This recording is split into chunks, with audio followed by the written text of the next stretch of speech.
For our people logging on. So Hello. thank you Welcome so to Beyond much. the Steps. All right. All right. I So think we're good now. We're yes, good. we're good. We are totally on. We're here with Aisha Upchurch for today's conversation. We're checking in just a tad bit behind. But the important thing is that we are checking in today. So I see everybody logging on there on Facebook. Thank you so much. Welcome to Beyond the Steps. I don't even know what episode this is, but it doesn't matter because we are here. I can't even tell you the number right now, but I hope that y'all's week has not been like our week. But we're going to end this week and start the weekend on the highest note we have ever started a weekend ever. Yes. We're going totally up. So I am Melissa McDaniel with Turning Point Dance Creations. This is Bree Zabrowski with Apollo Performance. And this is the amazing and wonderful Aisha Upchurch appearing on Beyond the Steps for the second time. And we are, I know, 2 whole times.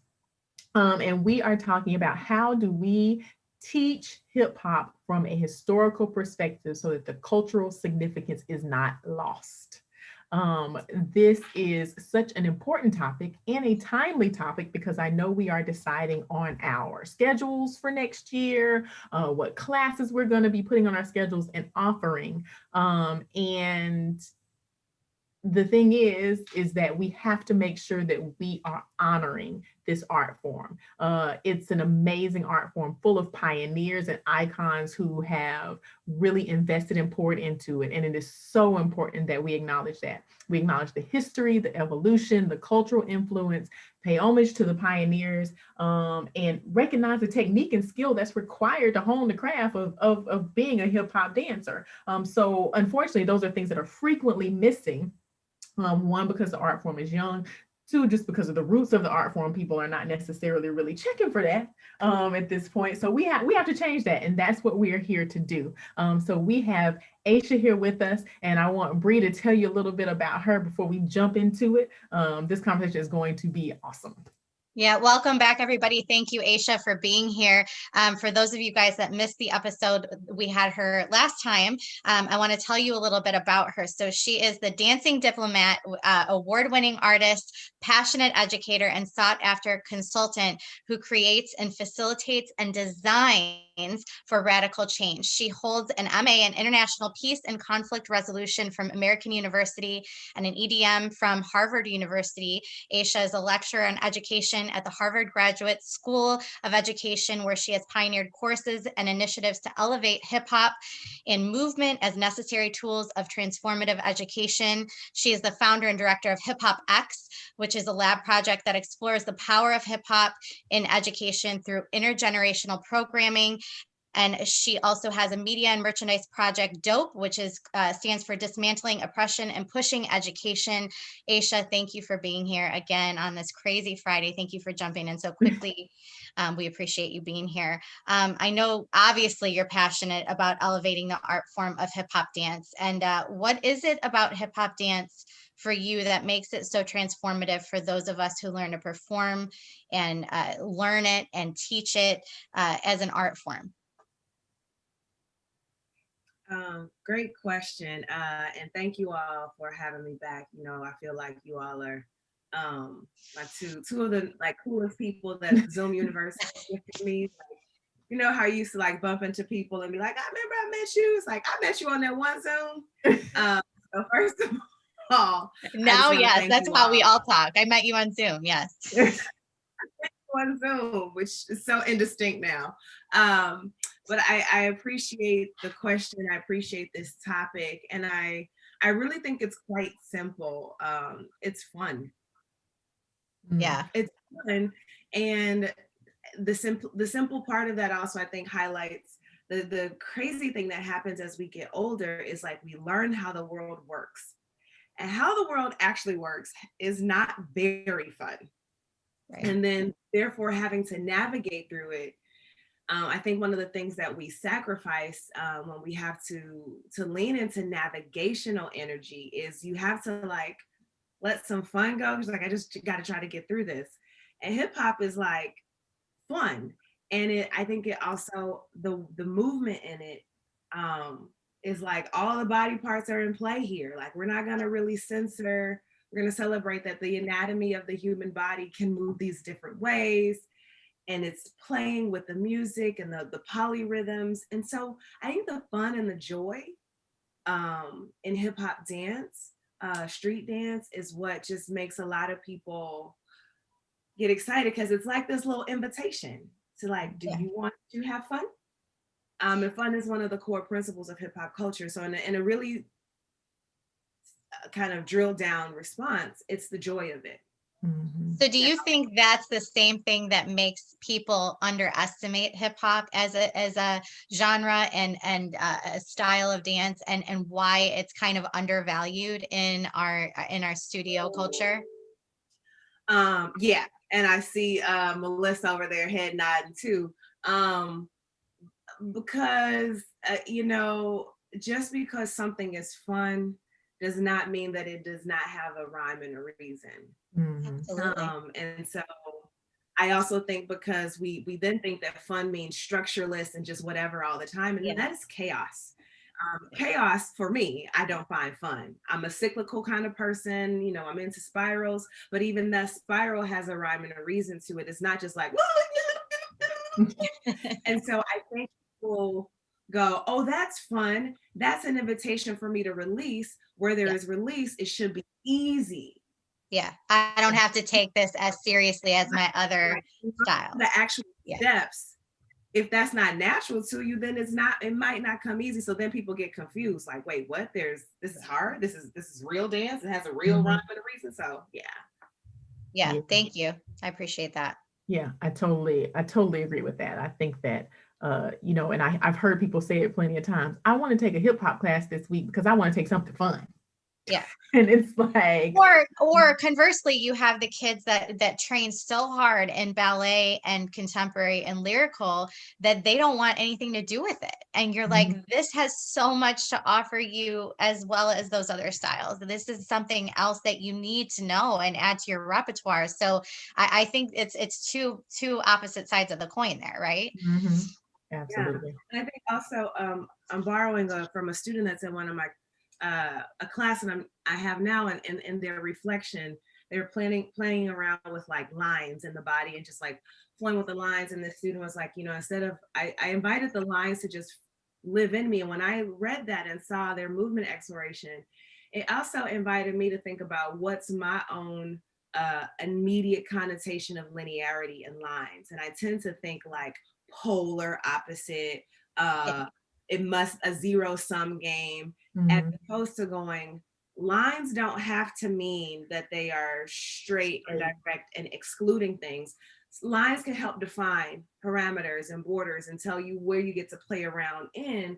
And so I also think that it's not that I think, say, ballet is harder than popping, or that the fun you see in popping means that no part of ballet can be fun. I think that there's structure in all forms to let you know where to play in. And what I find joy and pleasure in the body doing when I'm locking, like that's some joy I get from locking. I find pleasure in like going to kind of a modern technique class and going through it's a different type of pleasure. So I think as we can also have ourselves completely interrogate that fun does not mean absent of structure, and structure doesn't always have to mean it's about taking all the joy out.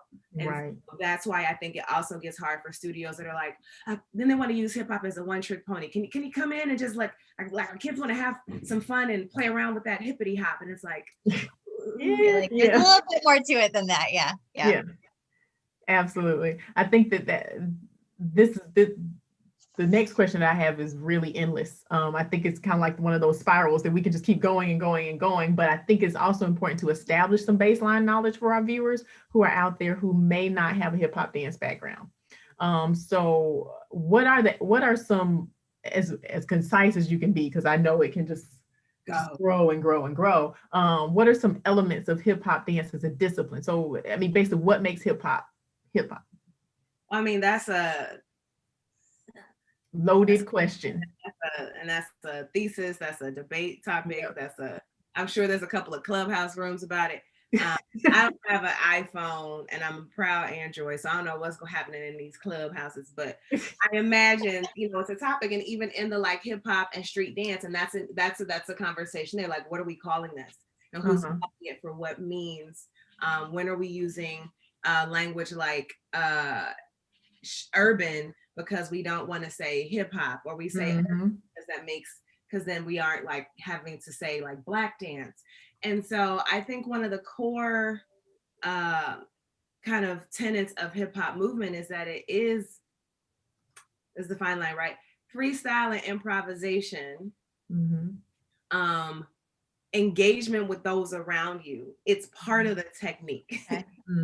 Meaning it's great if you can learn choreography, but that is not the definition of hip hop dance, street dance, right? And I want to like really just leave for folks. There are amazing practitioners, scholars, artists out there who have resources on and invite these conversations on, are we talking about hip hop dance, and is breaking hip hop, or is crump hip hop, and what do we mean by street dance?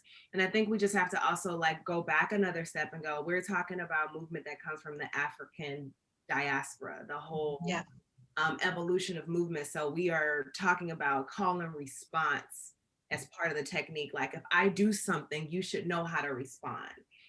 That's why that crowd engagement, like for folks who don't want to engage in like exploring freestyle, for me, I go, I don't know if you really get that the form grows because people are playing and inventing movement. It's not, its codification isn't fixed. Right. Like, I don't think there's any new jetés that are gonna get invented. But hip hop is like, I can tell you what I am, and then I'm gonna reinvent it in 2 days. Right. Do you think that hip hop, the term itself, hip hop, is an umbrella? It's a culture. It's a kind of embodies a lifestyle. But beyond that, there's different genres that come out of hip hop. So there's popping, there's locking, there's breaking, there's there's fusion, there's Afro fusion. Like there are all these subsegments of hip hop. Do you think hip hop is pretty much the main umbrella for anybody out there that doesn't know? Is that just a big broad term, and then there's all kinds of different subsegments that come off of that? Again, ripe question. Yeah. Sometimes the charged question. I think if we're thinking about some of the first forms, so you do have what we call the social or the party dances. It's like the things you do, and then they get a name, and based on where you are in a region, you might have another one, but it's like the WAP, the Kango, the Prep, the Running Man. Now we got the Whoa, we have all these things. So you always have the social party dances as part of hip hop. So in a way, you can think of it as far as hip hop dance. I can certainly see how the umbrella or the tree kind of metaphor works. And then above that is like, but the universe of hip hop is about the culture. It is about, which can involve elements of spirituality, of identity development, of community, of how a lifestyle. And so, but I think with the dance form, there are different techniques or forms underneath the tree of hip hop. Yeah. And the reason I asked that is because if you are out there and you are somebody that doesn't have a whole lot of knowledge about hip hop, we're not here to judge you. This is a resource to help all of us learn and grow. Again, Melissa and I are on this journey every single week with all of you out there. And, if this is meant to give you a visualization of, okay, this is, if you're a visual person, this is kind of how it breaks down. But by all means, there is absolutely more to it. And we're going to dive into as much as we can today. But if you're out there, this is a place to learn and hopefully establish some baseline foundation for you, so you can do some more work on your own. That's so beautiful to say that. And I think with that also, for folks to realize that hip hop, also going to the history, is so much older than social media. Yes. Yeah. And it's relatively young when you do compare it to other genres of dance, i.e. tap or jazz or modern. But just to be clear, it's so funny, I heard somebody referring to those social dances that have existed in street dance culture as TikTok dances. And I want to go like, this is a facial tissue. It's not a Kleenex. Right. This is a facial tissue. Yes. That is perfect. It's so heavy that look, even this brand is Puffs, but people would call this a Kleenex. Kleenex, So right. all that to say that this is not a TikTok dance. It's Right. that TikTok is such a dominant platform for a beautiful exchange and some problematic, but that people also understand if you're just getting onto this train, the metaphor I use for hip hop is a multi-car train. Mhm. Yeah. And you can get on it. Just know that there's probably some people on it in the cars before. Right. And that Yeah. some people are going to come on after you. And you know what you can do? You can get up and you can go meet. I love that. And now it's so visual and I think it's so helpful. Yeah. So for folks who are new, welcome. And know that like, hey, there's some cars in front. You can get up and through research and resources, you can go and explore what's been there before you got on. Yeah. Make it important enough to want to do the research. Right. Right. And I Yeah. think that this is a lot of people, like you said, you know, they kind of give it the moniker of a TikTok dance or an Instagram craze or whatever it is. But I think there's also a lot of people who consider hip hop to be a product of rap music. And They associate the two. I would agree with that. People oh, do. you know, hip hop dance came along because people started rapping. Okay, actually, no, No. not actually what happened. Yeah. So can we talk a little bit about it? Like, can we just address that elephant in the room that, you know, Cardi B did not invent hip hop dance? Yeah, I'm turning around because Live. I have a little bit of my library behind me with some resources. So they're like, yeah, it's okay, folks. Like, hip hop has a history. That's also why it's not just whatever you make up, because Right. it actually has a history, and we've just in the last few months lost some really like amazing Yes. legends and pioneers in the form. And a lot of hip hop history is oral and it's still being written and or recorded. And so like trying to get these stories down. And so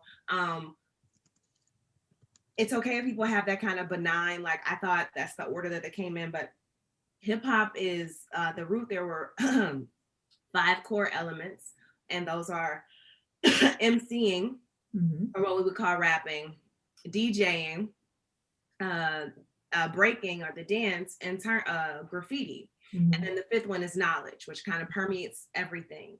And so the thing that's so intriguing about hip hop history, which like just fascinating and nerd out on, is that it's all live. It is what we enjoy now through streaming, through going, through downloading things, YouTube is amazing, because only 50 years ago, like, nah, this was all about a live experience. You had to be there. Yeah, you had to be there. So you have the DJ who has to immediately read the crowd to understand what vibe, what song they want. The MC is trying to hype people up, maybe with freestyle engagement, call and response, or then into like prepared lyrics and rapping. And then you have the dancers on the floor who are like, yo, waiting for that break or signaling to the DJ, we want another style. So this is all a very live experience. So no, rap didn't birth the dance. Right. They are all siblings. Mhm. In the same house. Same house. They went on different vacations, but they live in the same house. In the same house, like most of the traditional kind of origin story of hip hop really pinpoints Bronx, the South Bronx, more specifically as the birthplace. 1520 Sedgwick Ave, August 11, 1973. All of these like dates and places that we know as like the first party. There were parties happening, but something happened at that one is kind of like, you know, just to say that there are multiple origins because folks had different proximity to what was happening and who told who, what got recorded where. But traditionally we point to the South Bronx, so we know that graffiti is actually traced its start to Philly and then made its way up to New York, where it really exploded. So the dance has always been there because people have always been dancing, and because we're talking about people from Black and brown cultures who have a tradition of moving all body parts when the music feels good, not just when somebody hit a beat. Right. You know, back in the day, songs had breaks where nobody was rapping or singing so people could dance. Right. Yeah. Exactly. And I really want to lift up one thing that you said about, you know, it was live. And there was no social media, there was no email, there was, you know, I mean, we had video, but, you know, it was that big Betamax. big Betamax camcorder that we used to carry around, those types of things. So you had to go to other places to learn, and you had to go to other places to honor people, and you heard about people who had innovated and people who were pioneers, and you said, I have to go see this person and I have to go learn from them. Not just, well, I got my own thing and I'm gonna be doing it over here on this corner and I'm not going to see what such and such is doing. That is that type of synergy, and is how this grew into an actual art form. Absolutely. More so than any other style of dance. Yeah, and that's why I think it's really hard. Like, I tried this as a teacher. I think that's why it's hard sometimes and I like watching the journey with my students, for them to realize the reason I'm having part of the class be about freestyling and you sessioning with yourself or with someone else is because that's actually more true to how this form grew versus like, let me go pay money in this very transactional experience. Right. In this clean, crisp, pristine studio and learn some moves. So I try to leverage, if that's the space that I'm in, I still try to like organize the class in a way to acknowledge like, I don't know what to tell you. We're going to have to work on musicality because, and you have to do that in community. It can't just be you in a corner. Right. So that's part of the technique that I think folks also, or the training, that I think folks also, it's hard for them to grasp. Yeah, you answered my next question perfectly. So, we have some comments, and I see you in the comments, everybody on Facebook Live, because we're gonna put a pin in those until the third segment, because I think they're gonna fit in nicely to what we're talking about there. But it's important to emphasize that hip hop is a culture, and dance is one of the many things that were born out of that culture. How do we maintain the integrity of this art form while still making it consumable to students and families who may not have adequate exposure to the hip hop culture? I mean, you just said, in these pristine walls where we're learning moves, is it better to teach it in a studio environment than not have it at all? How do we preserve that? Yeah, that's a great question. So I'm trying to temper like my emotional response wants to go. If you have no means of doing it with acknowledging the history, you shouldn't do it. Okay. And I still think that's probably my actual response, because we can show where our values lie a lot with where we put our dollars, and how we build programming off of that. And where it may have been very difficult at one point to figure out, how do you get so-and-so to come on out to such a place to teach a class? I feel like what technology has done is made it easier, at least for us to find people, and to at least ask for different ways that we can bring in that kind of knowledge build. Because unlearning is really, really harder to do. And it's got a lot of guilt with it. And so I would rather, like, if folks don't have access to a person or some type of opportunity to send people out to like get some training or find a mentor, someone that you can ask to like support your program, I would encourage that first. Versus, because then for me, the other side of that's going to show that really where your values are around dollar signs. Because we know that most studios, listen, 20 years ago, you see a handful of studios having something called hip hop and street. Jazz, funk, and that's a very tandem conversation. And you start realizing that through the MTV, back when MTV played music videos on television, when it earned its name. TRL, Yes. Yo, MTV Raps. I'm dating myself, it's fine. But in those times where people are realizing, oh, this thing is happening, studios are going, hey, we can get some more money in here. And they usually do it through kids' classes. So this is what I am gonna say, with love, but with my firm head. Please do not use children's classes as the way to do throwaway instruction. Well, no, that person doesn't really know ballet, but we'll just kids, they don't really know hip hop, and we'll just have them with the kids. Because what happens if that person is good enough to teach a fun class, even though what they're teaching is wholly wrong, those kids are going to remember that. Because you remember what you care about, what there's joy attached to, and they're going to be learning severed history at the least, improper technique at the worst, right, or some combination of that. And I go, instead of using the kids classes as a space, but that's where they make the money. I'm going, what can you do in your adult programming to start there, or do a teacher training to get your teachers educated? So I understand why people want to do it. And I've had this question asked to me when I'm in rural settings and somebody's like, ooh, maybe we shouldn't be teaching this. And I'm kind of like, because that learning becomes harder. Yeah. And guilt ridden. To be clear, you're not saying don't teach young kids how to move in that way, but if you're going to call it hip hop and we're going to label it that term, we need to teach it correctly, like any other technique.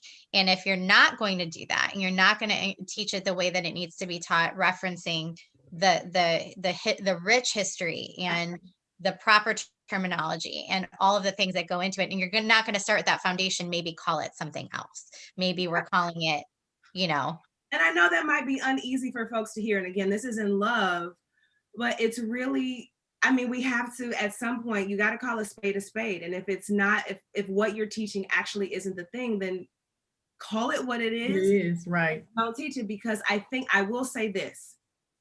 I feel like far few people would even entertain having someone teach ballet when they know for goodness sure that ain't ballet that's happening in that class. Right. Oh, heads would roll. Yeah. So I'm hoping, if we want to be inclusive, have everybody at the table, then afford that same eye to all the dance forms.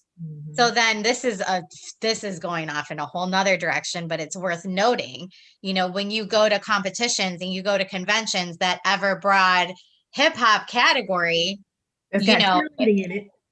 That you're teaching this in your studio, but it's not hip hop. But really, where do you put it then at competition? Because that's where that's where they have it to go, right? Or open. Maybe it's open. Open. I hate the open. I hate open. Melissa's taking this question. I know, but I don't. Yes, I get what you're saying. It makes sense, but so that's systematically a problem, all around. Thing, right? So like as soon as you start going, just pull this one layer, or you got a loose thread, and you're like, I could just, okay, this is unraveling. So here's the truth though. This is the part we don't like signing up for, right? It's like, it might mean repositioning, renaming, or rebuilding programming. And I think also there needs to be room at the table for these big conventions around, like, where's the accountability on your level for what you're calling a thing? Because I certainly, when Melissa was like cheerleading, I have gone to some hip hop dance competitions, and and I'm not positioning myself as an elder in the community, but it did more in line with me with cheerleading competition than, because it gets, so you can see that. I don't want people to feel bad. I'm just saying there are many levels to this. And if you are in a seat of influence, if you have a seat of design, meaning you get to name the classes, you get to name the programming, then instead of just accepting what we've been inherited, use your creative power to go, you know what? We're going to call this an intro to open styles class, or let's reapportion part of our budget to go this spring. Instead of putting a full slate of classes on a schedule, maybe we go explore what it's like to have a series of master classes for our teaching staff to train. Or option C, do the work and teach a hip hop class, Option C is right. And here's the thing with that. I think I also want to say this, right? And this is a little bit of a side, but it's on topic. Everybody right now, we're saying do the work. And the thing is, what the work is not monolithic.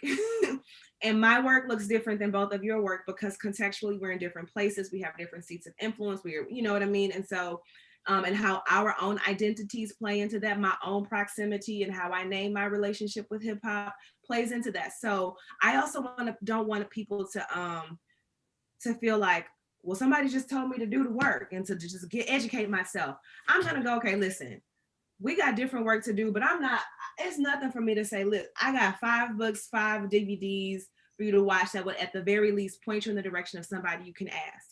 Yeah. Yeah. So I just want to also say that it might be the work looks different. Right. I appreciate that. That makes sense. And, again, we're on this journey too. I have taught hip hop in years past, and I wish I knew and wish I was on the journey that I'm on now. I would go back and do a lot of things differently. I can't. All we can do is know that from this day forward, we have to, if we have the opportunity, it has to be done differently. And so I started, it wasn't pretty at the beginning. I would erase a few years of my teaching as well, because I just did what other people did, but then I realized you see what other people did. Yeah, absolutely. And so, having that level of consciousness as we have an opportunity every year to make changes and tweak what we're offering to our student base. And, knowing that summer schedules are coming up and fall schedules are coming up, this is the time that we can take responsibility, because we do know now. You're hearing us say this now. So don't ignore it. Don't bury the head. Do something to adjust, make an adjustment on your end, because it all starts with those little steps. So I think it's really important. We talk a lot about the direct connection with hip hop dance and African dance and culture. Can you talk a little bit, just as briefly as possible, about that connection and why it's important that teachers communicate that information when they're teaching, reserves part of that time in class to educate their students on the history? Because teachers should be educating. Yeah. That's brief. That was brief. That was as brief. Education does not mean just spitting out what somebody else told you. It should be about helping facilitate people encounter liberating truth, for them to tap into their own abilities to empower self through knowledge. And so history should not be treated as an aside. Understanding hip hop dance as I'm thinking about what Moncel Durden, I would direct people to his series Intangible Roots on IG, to understand that hip hop dance is another instantiation, or it's another manifestation of the rich lineage of Africanist movement, polyrhythms, percussive, grounded, in community, so that people don't think like, oh, this just fell out of the blue. Right. Yeah. But then you can also not dismiss it as random and as not real dance. So teachers, your job is to educate, to facilitate the learning of full empowering knowledge. And that is why you tell the whole story. Doesn't mean you pull over for a lecture. Find ways to integrate it while you're teaching. Yeah, I heard somebody say, I can't remember who it was, but it doesn't have to be the whole class. Like take a few minutes in the beginning of class or at the end of class to explain, or as you're teaching a movement, where did that movement come from? And just weaving it in. It doesn't have to be this, massive, structured lecture every time, Or to do that, you also have to know it. Right. That part. Right. And then also just think, again, like you said, some of this is also about pedagogy. At some point, people need to take a water break, depending on how long your class is. How can you allow them to hydrate but still be in the learning, and not treat water break as like, oh, let me social media, right, or totally be offline. So it's that. Or as you're drilling something, give them nuggets. Or actually go for the first 5 minutes of class. We're going to watch this clip so that will stay with you all as we're drilling this. So then it's about, as I say this to people, it's about how are you setting up your class? Because we can't change how long the class is. So then you have to go, how do I structure the time that I do have? And you can't do it. Yeah. Right. Thank you. Absolutely. I'm totally about to get on my a big old platform right now, because this just annoys me to no end. So I have to weigh in on this. I judge around the country, and I so often see hip hop routines that lack technical content or technical elements. And immediately upon jumping on stage, they turn upstage and begin to twerk, and then they turn stage right and twerk, and then they turn to the front and twerk, and they turn, and then like I did a hip hop dance. Right. And that's exactly what my eyes do. So, but I mean, in defense of all the choreographers who are out there, me being one of them, you have to go and learn what it is, the fundamentals of the art form. So I know I might be putting you on the spot, but where can people go to develop those skills as a teacher? Like, are there training programs? Are there hip hop schools? And how do you know that those are places where you're actually getting accurate information? Because I think people want to offer it. People want to offer it. I don't know the motives for wanting to offer it, but people want to offer it. So the people that want to do it right, how do they may not have exposure. So how do they learn? Yeah. You're like, yeah, I don't know. I was about to say something real, like, I'm gonna give you a real short answer again. I feel like if people are willing, and I'm one of them, to get on YouTube and teach myself how to change a flat tire, I have demonstrated that I know how to find out information. It's there. It's just there waiting. So I'm not being silly, but like Google, yeah. YouTube, and don't trust just the first Wikipedia hit. Click some more links. And then I'm going to say even more practically, there are some organizations doing amazing festivals every year. I'm thinking of Ladies of Hip Hop Festival. I went to the Illadelphs Legends of Hip Hop Festival. What are some other ones? Now I just went blank. But I'm thinking about if people are trying to figure out like, where do I go? I do in some ways believe that this COVID ed virtual learning world has made it much easier to find people and send them a message directly. Click on the send info contact. I do it all the time. There are lots of people for whom I'm like, well, all I see is their IG or their Twitter handle. And I try to strike up a conversation. When I was in DC for a long time and I was starting to have this revelation, like, ooh, the classes that we're teaching here, like, I feel like we can go deeper on the technique side. And so I pitched to the studio a class, like that somebody should be teaching their technique, and they're like, you should do it. It's like, I don't feel like that's me. but I didn't want there to be nothing at the studio, right? To your earlier point. So I had done Illadelphs. I had taken a couple of workshops with Rennie Harris, and I reached out to him. I was like, I know if you remember me.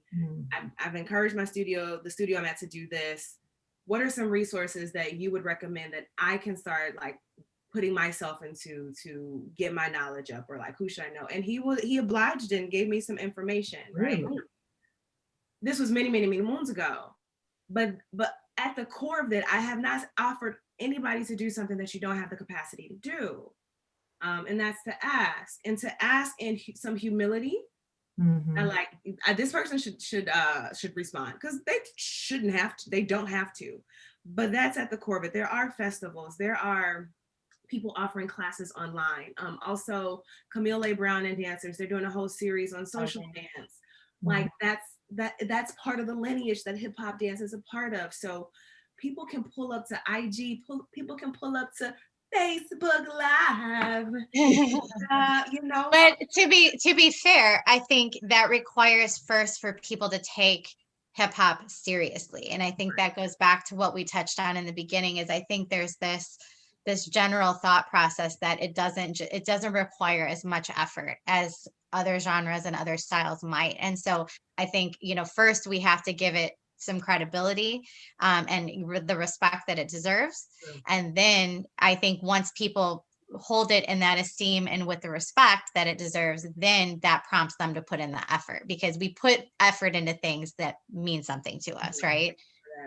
Right. Yeah, so I thank you for that. Like I do wear rose-colored glasses, and I do get, like, sometimes when the wool gets pulled over my eyes, I'm like, yo, because I do forget that, like, not everybody thinks to be considerate first. I'm not saying that I think they're trying to be underhanded.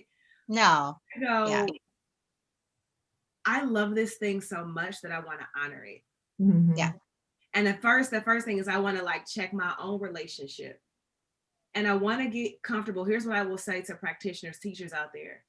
Like, get comfortable admitting to yourself what you know and what you don't know, but not with judgment and self-condemnation, with some grace and some generosity towards self. Yeah. So right now, every class I ever teach everywhere, there's always this preface. I know what I know, and I know that I don't know everything. So I'm going to try to make sure I can give you all what I have and make space for other folks to come in. Even in my courses at Harvard, there's a reason why guest lectures are very important to me as a teacher, part of my pedagogy, because I don't want to be like, I had this platform and I made it about what I know. Mm-hmm. I also think that's the antithesis of hip hop. Also, like hip hop, like who's in your crew? Like, you got to be rolling with a crew. Like, what elders, like who you know. So I just want to say to folks, like, if you are attracted to hip hop, which most people are, that's cool. That's okay. Then if you go, I want to make space for this at my school, at my center, whatever, that's also good. Then ask yourself, do I care about it enough to try to give it the strongest platform to stand on in my space? Which means it might not mean put 30 classes on at first because it's going to give you $30,000 or whatever it is. Maybe it starts with one that you can really manage reasonably and with respect and honor, because we can't run away from being consumers. That's just not real. How can we develop habits of being more responsible and more critical consumers? And not just taking everything at face value and figuring out how to practice honor in our consumption. Yeah, definitely. Thank you. We answered one of Casey's questions on Facebook Live about, having hip hop on the schedule. Is that an appropriate term, which we talked about? But her other question, and this could be a little controversial, is can a white teacher teach a hip hop class? I hear it all the time. So it is controversial, but it's a needed question right now. So the word focusing on, what's that answer? I'm focusing on the word can. And I'm going to get pedantic here or get into semantics. Can is and has the ability to, and ability meaning has the wherewithal, the training, has done some critical examination of their self and relationship to the culture. And yes. Should a white person teach hip hop who has not done any of that? No. And here's the kicker. Should any race of any person do that? That was my next question. That. The answer is no. Yeah. Right. And that would extend to a Black person or any race. If you don't know the history and you don't understand what you're teaching, don't teach it. Is an equal opportunity offender. Okay. Right. Yeah. Right. And that I'm so glad that you said that, because I think that it's a stereotype. Oh, we have a Black teacher at the studio, so she's gonna teach hip hop. Okay, no. Right. It should not be the default that your Black teacher is gonna teach hip hop. Because then that assumes all Black people inherently know hip hop, which is also not true. All Black people are not the same. One, all white folks are not the same. Two, all brown, all down the line. And everybody's relationship with understanding how to teach what they are preparing to teach under the hip hop dance umbrella is not the same. I'm not gonna pull up and be your breaking teacher. Why? Because I respect it and I'm not a breaker. Right. And I'm Black. And because I can be honest, I would do a terrible job being your break teacher. And I would be unrightfully occupying the space of a seat of an instructor who could do a better job, who might be a different race than Black, but has done their work, has done their training. So I want people to also not like equate race with the past and race with knowledge. Thank you. Thank you. I have one that just left my head for some reason. Oh, hiring. When you're looking to hire a hip hop teacher, what are some of the things that you should be asking? I guess one of them is, have you done your work? Where have you trained? What do you? I mean, I think when people are applying for jobs, I think this still happens. You have to have references. Yeah. Ask for references. So I will say this. Here's what I will say on the flip side of that. When you're in the middle, I lived in for Keller, Texas for a while, and it's, 15, 20 minutes outside downtown Fort Worth. And, you as a studio in the middle of wherever, suburbia, you get what you get in terms of people applying to your studio. And I've been in the position where you try to reach out for the most qualified teachers and you want them to come. Sometimes they're just not there. What do you advise people to do? You can only, pick from the pool of candidates that turn in a resume, right? So what is your, your best advice to overcome that challenge for studio directors that really want to incorporate on the schedule, that may recognize, look, I'm not the one to teach this, but so-and-so that just turned in a resume might have way more knowledge about this than I do, but that so-and-so maybe isn't the right person. It's like, how do you overcome that? Is it better to not have it, not offer it? Well, one, I've never owned a dance studio because I have way too much respect for dance studio owners and the amount that you have to take on. I was like, no. So first and foremost, the level of decision making and attending to different details and functions of the organization. I just want to say, boom, head wrap off to that. With that, so I'm not trying to be like avoiding direct answers, but I try to avoid giving answers like give me yes or give me no, because I'm interested in responses, and I'm interested in what happens when we think a little bit outside of the box. Why do you have to offer hip hop the same way you offer your other dance forms where you have qualified people? I immediately go, you're not in a position to do that yet. So what are the other things that you could do? And then that's not like, I can't give you those answers because I don't know what people's circumstances are, but I would go, again, can you start with guest master classes? Right. Maybe we don't put that on our schedule. Maybe we call that class something else, that intent that we have in our head, call it something else. And then we bring in a true hip hop master instructor, right?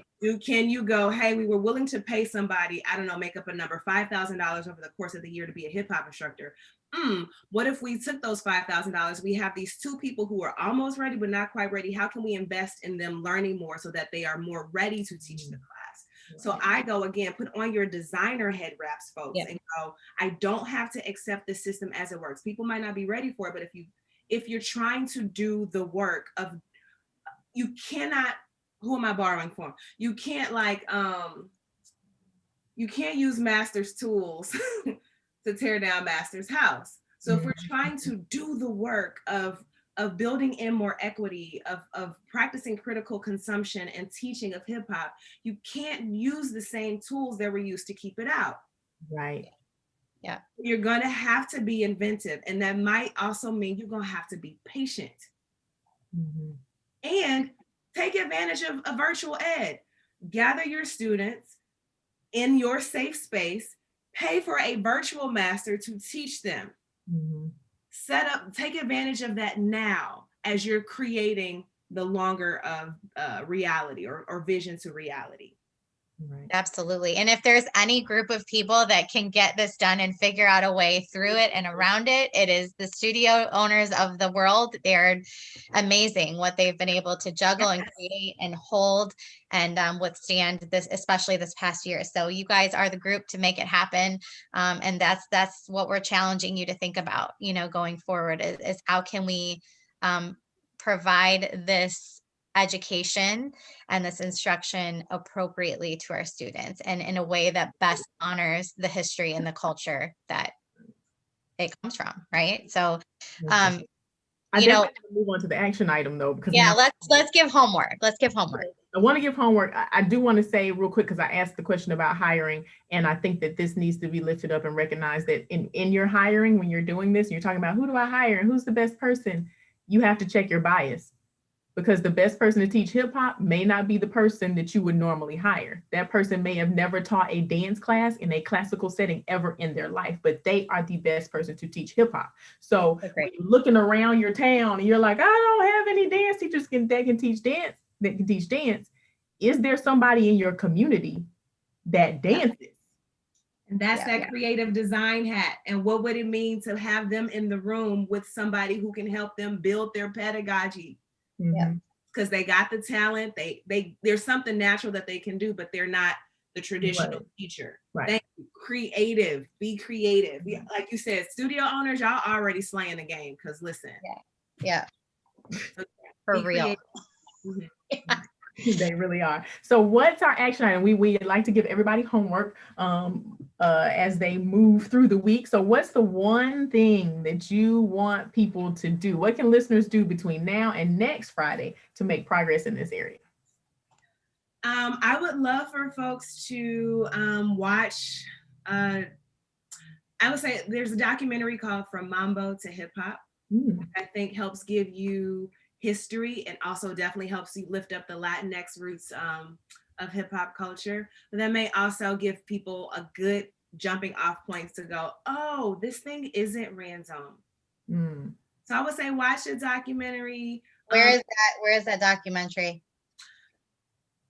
I want to say that I believe that you should pay for things. And I want to say that YouTube sometimes turns up, and what are you going to do? Right. Okay. Yes. Okay, but you should search Netflix. Yeah. Hulu. Yeah. Search those things. Right. Yeah. Got it. Check. Got it. So thank you. That was awesome. You can find it somewhere. But we do have steps that we actually want you to take as well. So you're going to find that documentary where you find it. And then we also have the steps module, which is offered by Apollo Performance. It's a totally free program. Free. Free, free, the best word in the English language. It is a totally free program, and there is a racism in dance module that is in there that specifically talks about teaching hip hop with people who actually know hip hop and having that as a step. And I'm super partial to that module because I'm the one who actually created it and did it. Right. Your roses. It's the best module ever in the whole wide world. So please go take that. There's also courses that are offered by YPAD in different areas where you can definitely train yourself. Bree is popping into the chat where you can do the Apollo Performance Beyond the Steps modules, as well as YPAD. And Apollo has this amazing 25% off discount code for any of your YPAD courses, Apollo 25. You can see it in the chat, so you can get, it's not free, but it's less than what it would normally be, which is the next best phrase in the English language, less than what it would normally be. Yeah, and all of this stuff it's professional development. It's things that we talk every week about, things that, there is no set regulatory governing body in the dance world. And, there's a lot of debate about if that needs to happen, if it doesn't need to happen. And I think everybody picks and chooses when they want that governing body to be involved. But at the end of the day, it's really on us right now to do the work and educate ourselves as much as possible, not only just in this topic, but in every topic, to create happy, healthy dance spaces for all of our dancers, no matter, their race, religion, ethnicity, etc. So all dancers deserve that. We hope this was helpful for you guys. We hope that this gave you kind of a launching pad to want to dig in and explore further where you sit with all of this and what you can do in your own teaching and educational environments to enrich and educate and learn and grow and make changes so we can all move forward together. The recording of this full episode and all of our episodes are available here on Facebook and also on you emailed us out, in my bio at TPDC_on_IG. There's a link to all of I'll get it right one time in my life. I swear it's not going to be now, but I'll get it right. If you register to join us on Zoom, you're going to get a recording of each and every episode that we do. We ask you to please share. We share these in all the dance teacher network groups and education groups. It's so important, the things we talk about every week. We are booking for experts and episodes for coming in the summer, late spring and summer. So if there's a topic you want to know more about, or if you believe you know an expert or are an expert in any particular field, please message us, info@apolloperformance.com. Thank you, Aisha, for being here and joining us. Your insight is so much appreciated, and we have so much respect for the work that you do and the way you uphold all of your values and educate. It's just very inspiring. And I learn so much from you every time you're here. Thank you. Thank you. Thank you Very for much. Thank you. Yeah, it's our pleasure. And join Melissa and me next week, Friday, February 19th. We're chatting with Dr. Tanya Berg and asking the question, do the risks of having cameras in your classroom outweigh the benefits? Big hot topic. There's a lot of discussion on cameras in the classroom, period. So join us next week. We're going to share some we're going to share some insight on that, and we want to hear from you. Until then, we hope you can continue your journey beyond the steps, and everybody have a great weekend. Thank you. Bye, everyone. Thank Bye, you. Aisha. Thank you so much. Yes, thank you.